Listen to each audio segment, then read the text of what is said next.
Sir, ಕಾಶ್ಮೀರದಲ್ಲಿ ಏನು ಉಗ್ರರ ಚಟುವಟಿಕೆಗಳು ನಡೆಸ್ತಾ ಇದ್ದಾರೆ, ಅದಕ್ಕೆ ಸ್ಥಳೀಯರ ಒಂದು ನೆರವಿದೆ ಅಂತ ಹೇಳಿ, ಆ ಸ್ಥಳೀಯರನ್ನ ಯಾಕೆ ನಿಯಂತ್ರಣ ಮಾಡೋಕ್ಕಾಗ್ತಾ ಇದೆ?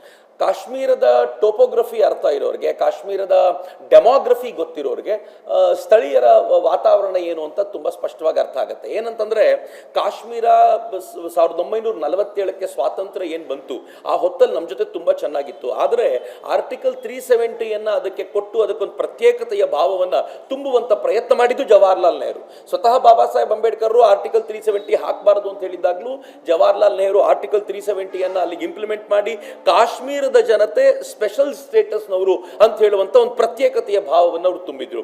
ಆನಂತರ ನಮಗೆ 1948 ಅಲ್ಲಿ ಯುದ್ಧ ಆದಾಗಲೂ ಕಾಶ್ಮೀರದ ಜನತೆ ನಮ್ಮ ಪರವಾಗಿದ್ರು. ಆದರೆ ಜವಾಹರ್ಲಾಲ್ ನೆಹರು ಅದನ್ನು ಬಳಸ್ಕೊಳ್ಳುವಂತ ಪ್ರಯತ್ನ ಮಾಡಲಿಲ್ಲ. ಆನಂತರ 1970s ನಲ್ಲಿ ನಾವೇನು ಯುದ್ಧ ಮಾಡಿದ್ವಿ ಆಗ್ಲೂ ಕೂಡ ಕಾಶ್ಮೀರದ ಜನತೆ ನಮ್ಮ ಜೊತೆಗಿದ್ರು, ಆದರೆ ಸರಿಯಾಗಿ ಬಳಸ್ಕೊಳ್ಳೋ ಪ್ರಯತ್ನ ಮಾಡಲಿಲ್ಲ. ಆದರೆ ಪಾಕಿಸ್ತಾನ ಏನಿತ್ತು ಅದು ನಿಧಾನವಾಗಿ ವಿಷವನ್ನು ತುಂಬೋ ಪ್ರಯತ್ನ ಮಾಡಿತು. ಅದರ ಪರಿಣಾಮವಾಗಿ ಇವತ್ತೇನು ಕಾಶ್ಮೀರದ ತರುಣರಿದ್ದಾರೆ, ನಂಗೆ ತುಂಬಾ ಚೆನ್ನಾಗಿ ಗೊತ್ತಿದೆ, ಅದರಲ್ಲಿ ಮೋರ್ ದೆನ್ 50% ಕಾಶ್ಮೀರ ಏನು ಕರ್ನಾಟಕದ ಮುಸಲ್ಮಾನ್ ತರುಣರಲ್ಲಿ ಹೆಚ್ಚು ಕಡಿಮೆ 50% ಜನ ಮನಸ್ಸಿನೊಳಗೆ ಪಾಕಿಸ್ತಾನ್ ಜಿಂದಾಬಾದ್ ಅನ್ನೋರಂತಿದ್ದಾರೆ. ಇಲ್ಲ ಅಂತ ಹೇಳಿ ನೋಡೋಣ ಬಂದು. ನೀವು ಸ್ಥಳೀಯರನ್ನ ಕಂಟ್ರೋಲ್ ಮಾಡಿ ಅಂತ ಹೇಳ್ತೀರ, ಸಿದ್ದರಾಮಯ್ಯನವ್ರನ್ನ ಕಂಟ್ರೋಲ್ ಮಾಡ್ಲಿಕ್ಕೆ ಆಗ್ತಿದ್ಯಾ? ನೀವು ಸ್ಥಳೀಯರನ್ನ ಕಂಟ್ರೋಲ್ ಮಾಡಿ ಕಾಶ್ಮೀರದ ಸ್ಥಳೀಯರನ್ನ ಅಂತ ಕರಿತೀರಾ.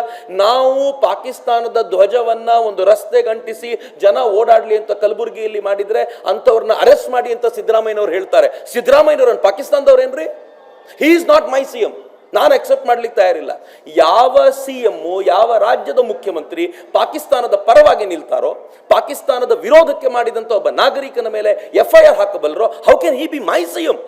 I can not accept him as CM. ನಾವು ಮಾತನಾಡಬೇಕಾದಾಗ ನಾನು ಯಾಕೆ ಇದನ್ನು ಹೇಳ್ತಿದ್ದೀನಿ ಅಂತಂದ್ರೆ, ದೂರದ ಕಾಶ್ಮೀರದ ಬಗ್ಗೆ ಮಾತನಾಡ್ತಿದ್ದೀರಾ ನೀವು. ಕಾಶ್ಮೀರ ಪಾಕಿಸ್ತಾನಕ್ಕೆ ಅಂಟುಕೊಂಡಿರುವಂತ ಜಾಗ. ಅಲ್ಲಿರುವಂತ ಮುಸಲ್ಮಾನರಲ್ಲಿ ಇನ್ನೂ ಹೆಚ್ಚು ರ್ಯಾಡಿಕಲೈಸೇಷನ್ ಆಗಿರುತ್ತೆ. ಅಂಥದ್ರಲ್ಲಿ ಇಲ್ಲಿರುವಂತ CM ರ್ಯಾಡಿಕಲೈಸ್ ಆಗ್ಬಿಟ್ಟಿದ್ದಾರೆ.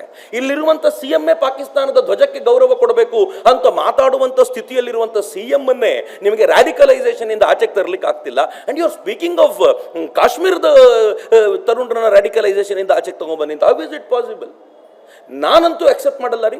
ಯಾವ CM ಪಾಕಿಸ್ತಾನದ ಪರವಾಗಿ ನಿಲ್ತಾರೋ ಅವ್ರು ನನ್ನ CM ಅಲ್ಲ. ಈಗಾಗಲೇ CM ಸಿದ್ದರಾಮಯ್ಯನವರು ಯುದ್ಧ ಬೇಡ ಶಾಂತಿ ಬೇಕು ಅನ್ನೋ ರೀತಿಯಲ್ಲಿ ಹೇಳಿಕೆ ನೀಡಿದ್ದು. ಪಾಕಿಸ್ತಾನದಲ್ಲಿ ಆಲ್ರೆಡಿ ಅದು ಈಗ ಸಾಕಷ್ಟು ಸದ್ದು ಮಾಡ್ತಿಲ್ಲ. ಅದಕ್ಕೆ ಹೇಳ್ತಿದ್ದೀನಲ್ಲ, he is not my CM ಅಂತ. ಖಂಡಿತವಾಗಿಯೂ ಅಲ್ಲ.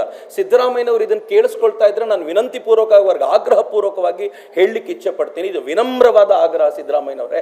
ಇದು ಬಹಳ ದುಃಖಕರವಾಗಿರುವಂಥ ಸನ್ನಿವೇಶ. ನಾನು ಶಿವಮೊಗ್ಗದಲ್ಲಿ ನಿಂತಿದ್ದೀನಿ ಇವತ್ತು. ಇದೇ ಶಿವಮೊಗ್ಗದ ಹೆಣ್ಣು ಮಗಳು ವಿಧವೆಯಾದರು. I am sorry to say this.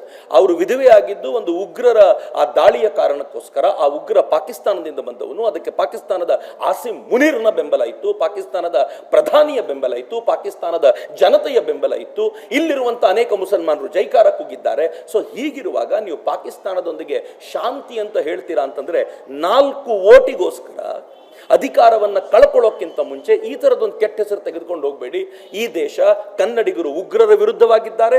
ಕನ್ನಡಿಗರು ಉಗ್ರರಿಗೆ ಪ್ರೇರೇಪಣೆ ಕೊಡುವಂಥ ಟೆರರಿಸಂನ ಎಪಿಸೆಂಟರ್ ಆಗಿರುವಂಥ ಪಾಕಿಸ್ತಾನದ ವಿರುದ್ಧವಾಗಿದ್ದಾರೆ.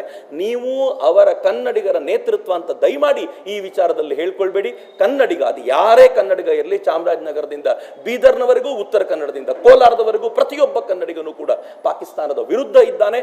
ಒಂದು ಯುದ್ಧ ಆಗಬೇಕು, ಪಾಕಿಸ್ತಾನಕ್ಕೆ ಸರಿಯಾದ ಪಾಠ ಕಲಿಸಬೇಕು ಅಂತ ಕನ್ನಡಿಗ ಭಾವಿಸ್ತಾ ಇದ್ದ. ತಾವು ಹೇಳೋದಕ್ಕೆ ಪೂರಕವಾಗಿ ಕೇಂದ್ರ ಸರ್ಕಾರ ಕೆಲವೊಂದು ರಾಜತಾಂತ್ರಿಕ ನಿರ್ಧಾರಗಳನ್ನು ಮಾಡಿದೆ. ಅದರಿಂದ ಪಾಕಿಸ್ತಾನವನ್ನು ಮಣಿಸಬಹುದಾ?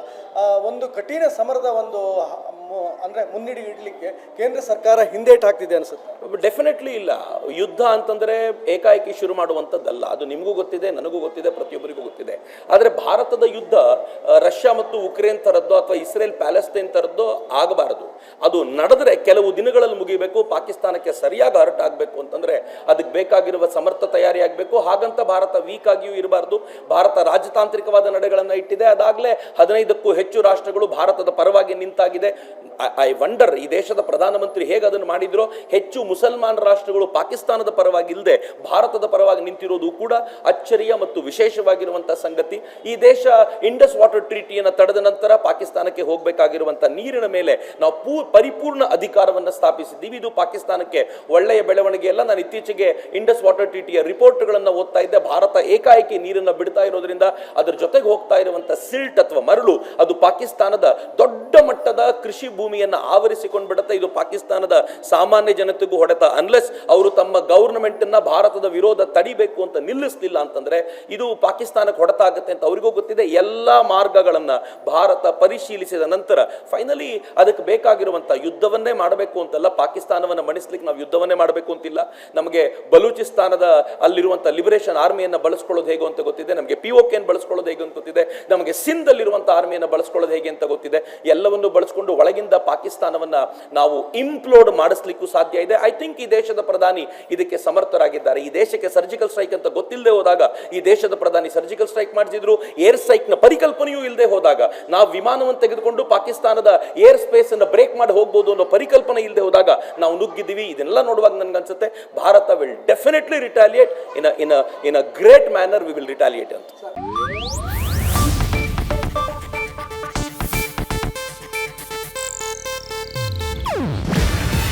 ಇದು ಏಷ್ಯಾನೆಟ್ ನ್ಯೂಸ್ ನೆಟ್ವರ್ಕ್ ಪ್ರಸ್ತುತಿ.